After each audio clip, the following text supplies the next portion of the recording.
menderita itu hal yang paling pas untuk disamatkan kepada orang-orang Palestina yang sekarang dibantai oleh tentara Israel. Dengan kata menderita ini, manusia bisa disebut tidak bahagia, bahkan sangat jauh dari kelayakan hidup yang mungkin kita rasakan sekarang. Tapi dengan kata menderita ini, ada beberapa negara yang bahkan bisa maju karena mereka menderita. Contohnya mungkin Israel itu sendiri yang sekarang melawan Palestina. Dulu menderita banget. Ataupun mungkin Korea Selatan yang di sana mereka punya musuh Jepang ya, di timur dan selatannya, tapi di utaranya ada saudara mereka Korea Utara, dan di barat pun ada kekuatan besar mengancam mereka. Nah, dengan menderita ini kok kenapa ya aneh? Padahal harusnya negara yang kayak Palestina menderita sekarang itu harusnya susah ataupun sulit untuk bangkit. Tapi dulu Israel bisa bangkit, padahal mereka diserang dari berbagai arah. Dari Suriah mereka diserang gitu, dari Mesir mereka diserang, Yordania, bahkan beberapa negara Arab pun mendukung serangan kepada Israel. Sampai-sampai Presiden Arab Saudi pun dibunuh gara-gara mendukung waktu itu serangan Israel oleh ya politik dalam negerinya gitu. Tapi kenapa Israel bisa besar gitu? Nah, mungkin kalau kalian mau lebih paham kenapa sih orang-orang menderita, gue bakal bahas lebih luas dengan view drone atau view helikopter view dengan lebih luas. Kenapa sih penderitaan itu bisa menghasilkan kemajuan bahkan peradaban yang sangat besar gitu. Berbeda halnya mungkin di Indonesia dengan tempat yang sangat nyaman sehingga ya SDM-nya rendah ataupun kalem-kalem aja. Oke, mantengin terus video ini supaya biar gagal paham.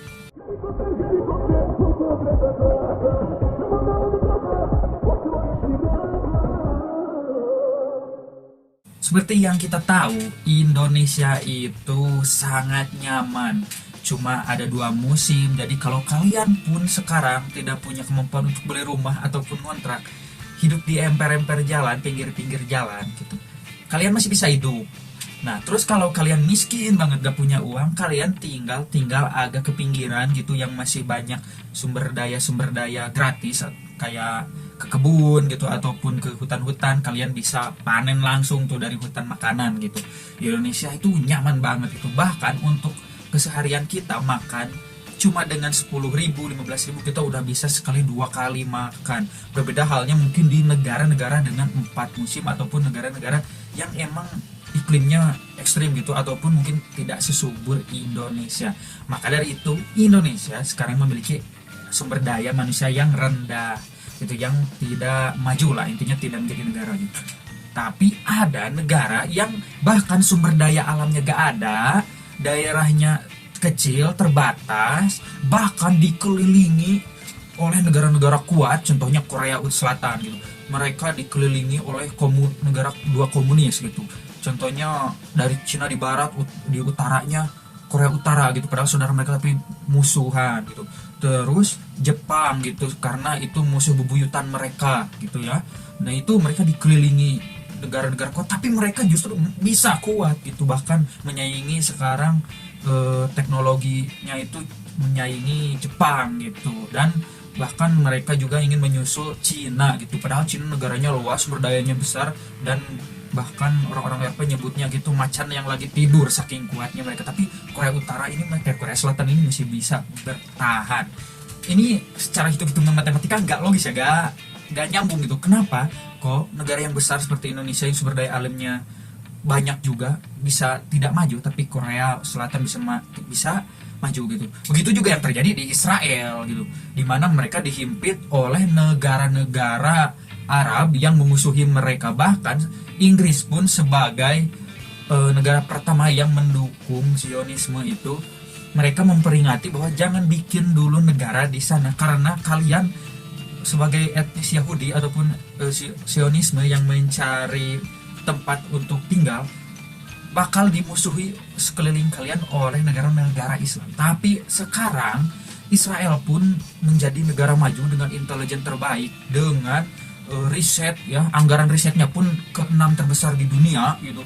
Mereka bisa bikin aplikasi yang bahkan sekarang kita gunakan padahal mereka lagi boykot. Contohnya mungkin kalau yang sekarang sering berpergian itu kalian sering pakai Waze ya, Map atau Google Map, mirip-mirip Google Map itu kan awalnya dari sana. Terus mungkin pengembangan memori kecil di HP gitu yang kalian simpen buat lagu-lagu MP3, simpen video-video bajakan dan sebagainya, itu ada andil besar dari Israel gitu. Terus pengembang, belum lagi kita nyebutin pengembangan tentang satelit gitu, pengembangan tentang ya ilmu pengetahuan dan gadget yang kita gunakan sehari-hari, bahkan senjata. Mungkin kalau kalian yang gamer yang main game perang ataupun mungkin yang kalian yang suka nontonin video senjata-senjata, senapan yang tercepat dalam 1 detik menembak itu pun digunakan dan diproduksi oleh Israel. Bahkan tentara Indonesia pun ketergantungan dengan senjata Israel tersebut, meskipun sekarang kita sok-sok ngeboikot gitu. Nah, dengan hal ini semakin menjelaskan kok kenapa bisa gitu negara-negara yang justru menderita, terhimpit, tidak memiliki sumber daya alam dan ini bisa berkembang. Nah, yang jadi kunci adalah bukan hanya menderita, karena kalau ngomongin menderitanya ya negara Arab, Palestina pun sekarang menderita gitu, negara-negara Afrika menderita karena sumber daya alamnya itu tidak bisa mereka manfaatkan dan sebagainya. Tapi satu hal yang menjadi nilai plus dari penderitaan itu adalah mereka mau menganut ilmu pengetahuan. Ilmu pengetahuan ini yang tadi mungkin kalau Israel itu mereka melakukan research gitu. Nah, kalau Korea Selatan ataupun Cina mungkin Korea Selatan dan Cina itu dan beberapa negara-negara maju yang kecil itu Singapura juga dulu kalau dibandingkan Indonesia duluan kita lah kalau urusan merdeka dan kemajuannya. Justru dulu tahun 60, 70, 60-an kita udah relatif mulai fokus ke politik dalam negeri gitu, dimana di situ ada fraksi komunisme, fraksi nasionalisme, fraksi agama dan sebagainya. Intinya udah mulai stabil lah, negara udah bisa berpolitik tanpa ada intervensi Belanda yang pada saat itu nyerah lah untuk menggangguin kita. Nah, di 60-an mereka Korea itu, Cina masih perang gitu. Kalau Cina sendiri itu lebih parah, mereka kena krisis pangan gitu, sampai kelaparan dan 20 juta orang diperkirakan meninggal gitu, 20 juta orang gitu. Tapi anehnya dalam kurun waktu beberapa 30-40 tahun mereka bisa melebihi Indonesia. Bahkan kalau kalian suka nonton pembenaran konspirasi, ada kan dulu Cina itu belajar jalan tol dari Indonesia gitu kan. Tapi sekarang Indonesia malah yang butuh teknologi seperti pertambangan dan sebagainya untuk ditransfer ke masyarakat Indonesia dari Cina gitu. Itu kan aneh banget. Kenapa gitu? Kok bisa mereka setelah 30-40 tahun kemudian, tahun 90 2000 awal itu punya teknologi gitu, bisa bikin HP. Bahkan sekarang handphone yang selain Apple yang menguasai di Indonesia itu antara Samsung ya dari Korea dan juga Xiaomi dan beberapa produk-produk kecil-kecil ya Huawei gitu dan sebagainya di Indonesia gitu. Itu semua dari mereka. Nah, ini tadi tidak lepas dari ilmu pengetahuan. Jadi sekitar mungkin 60-70-an gitu, Mao Zedong gitu tulisan Mao Zedong ataupun Korea gitu, dan Deng Xiaoping itu presidennya setelah Mao Zedong ya di Cina. Mereka itu fokusnya justru ke pembangunan sekolah gitu, fokusnya ke edukasi gitu, fokusnya intinya gimana caranya sumber daya manusia mereka ditingkatkan, karena mereka menderita. Cina meskipun negaranya besar tapi ternyata krisis pangan. Akhirnya mungkin Cina bahwa mereka tidak bisa cuma mengandalkan sumber daya alam, karena akhirnya mereka juga malah krisis pangan. Begitupun Korea Selatan ya, yang terbatas wilayahnya tidak punya sumber daya alam. Akhirnya mereka tidak punya pilihan untuk mengembangkan sumber daya manusianya. Nah, di situ akhirnya cara mengembangkan sumber daya manusianya itu dengan ilmu pengetahuan. Berbeda kalau di Indonesia, karena di Indonesia ya cuma menderitanya dibuat-buat gitu, karena politik lah, karena berbeda pendapat, berbeda pandangan. Tapi untuk keseharian hidupnya mereka tidak menderita gitu. Orang Indonesia nih yang makan gampang gitu, hidup gampang, gak punya rumah, gak mati gitu dan sebagainya. Sehingga mereka fokusnya ya udah eksploitasi alam, ngandelin sumber daya alam gitu, terus ambil cangkulmu, mari bekerja bersamaku gitu kayak gitu, gitu buat quotes yang gitu gitulah. Akhirnya kerja keras, kerja kerja kerja, yang bukan orang Indonesia. Tapi akhirnya sekitar 30-40 tahun sampai mungkin 2000-an awal, bahkan sampai sekarang gitu, akhirnya kita defisit intelektual gitu, bahkan IQ kita rata-rata 78,48 karena kita fokusnya ke sumber daya alam, eksploitasi gitu, sembada pangan gitu, yang penting makan makan enak, hidup nyaman gitu. Akhirnya sumber daya manusianya tidak berkembang, dan ilmu pengetahuan itu adanya di kaki. Kalau orang Indonesia, sekolah cuma jadi formalitas, pendidikan pun ya kita tahu sendiri lah, guru-guru kita dibayarnya berapa, dan karena dibayarnya murah, kompetensinya pun emang rendah sebenarnya. Akhirnya ya begitulah sampai terlihat kita sekarang.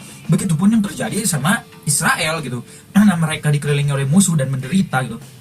Kalau kita mau hitung-hitungan, mungkin pas pembentukan negara Israel tahun 48, sebenarnya orang-orang Palestina justru lebih maju karena mereka udah punya tempat tinggal, udah lama lah, udah punya sumber daya pemasukan gitu, punya peternakan, mungkin pertanian di situ. Tapi orang Israel baru datang gitu, mereka di istilahnya itu harus merebut ya tanah dari orang-orang Palestina karena saking nggak punya gitu. Ya terlepas dari dukungan Amerika dan sebagainya, ya Palestina juga didukung sama orang Arab dan sekelilingnya, dan terutama yang jadi concernnya itu mereka tuan rumah, tapi kok bisa tergusur gitu waktu itu. Nah, mau tidak mau kan Israel dengan yang menderita ini, dengan wilayah yang terbatas dan sumber daya alamnya juga hampir gak ada ya, karena tandus gitu. Meskipun ya tanah Levan itu subur ya, tapi suburan Indonesia lah kalau dibandingkan itu, ya tetap aja banyak tandusnya kalau dari Jazirah Arab gitu. Akhirnya mereka bisa mengembangkan itu tuh riset, bahkan sekarang anggaran risetnya itu tertinggi ke-6 di dunia gitu loh kan. Logikanya kan mereka bisa ciptain senjata, teknologi satelit itu, industrialisasi gitu, hal-hal yang digunakan di gadget kita, dari mulai aplikasi, hardware, softwarenya itu beberapa dari mereka gitu. Nah, itu menggambarkan bahwa mereka melakukan riset dan ilmu pengetahuan, bahkan intelijennya pun terbaik gitu di dunia sekarang, Mossad itu kan. Nah, berbeda halnya yang terjadi di negara-negara Arab itu. Sebenarnya sih kalau kita lihat negara Arab yang agak kecil-kecil gitu, kayak Yaman, Palestina, terus mungkin yang nggak ada minyaknya gitu, yang menderita intinya, itu mereka sebenarnya punya peluang untuk bisa mirip kayak Singapura yang dibuang sama Malaysia gitu, ataupun Korea, ataupun Israel gitu, buat maju sebenarnya kayak Palestina ataupun Yaman ya, yang sekarang lagi perang menderita lah intinya, yang negara-negara kecil di Arab ataupun di negara-negara Afrika itu, karena mereka udah punya modal nih menderita. Cuma satu masalahnya, mereka tidak menganut ilmu pengetahuan. Nah, kalau kita ngomong negara Afrika ya itu kayaknya sih terlebih kemiskinannya itu dijaga oleh negara Eropa supaya mereka bisa dieksploitasi ya. Tapi berbeda halnya mungkin untuk negara Arab ya. Beberapa negara Arab mungkin lagi nyaman dengan minyak mereka, jadi mereka gak punya kemampuan untuk berkembang lah, karena gak menderita. Ini kan hukum alamnya, kalau kita semakin ditekan itu manusia itu sistem imunnya itu kan pasti lebih kuat gitu. Tapi kalau negara-negara mayoritas negara Arab kayak Kuwait, Arab Saudi gitu, Iran, Irak dan sebagainya, itu kan banyak minyaknya, jadi nggak punya motif untuk memperbaiki sumber daya manusianya gitu. Nah, tapi kalau kita ngomongnya Yaman atau Palestina, itu harusnya levelnya itu sebanding sama Israel gitu. Karena Palestina itu sekarang atau dari dulu tanahnya udah banyak diambilin gitu, bahkan yang ngambilinnya itu ngemusuhin mereka, nyerang mereka. Nah, harusnya kan mereka mengembangkan sumber daya manusia, apa yang dilakukan sama Israel sama Korea gitu. Tapi ada satu masalah nih di dunia Islam nih. Pertama, munculnya sekulerisme. Jadi ya kalau bahasa kitanya ada pembedaan tentang ini adalah ilmu dunia, ini ilmu akhirat. Nah, akhirnya negara-negara Islam yang tadi udah punya modal sebenarnya, menderita dulu, nantinya bisa maju gitu.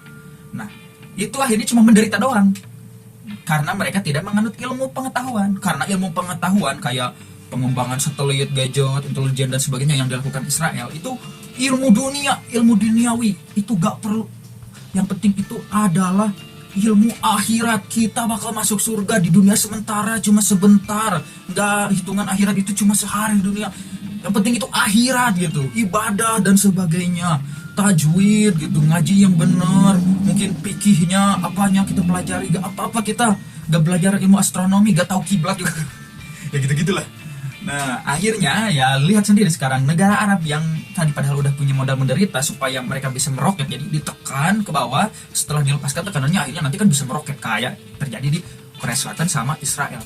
Tapi negara-negara yang Islam ataupun yang Arab di situ tidak, karena mereka terdoktrin oleh sekularisme Islam yang terjadi setelah Ottoman runtuh.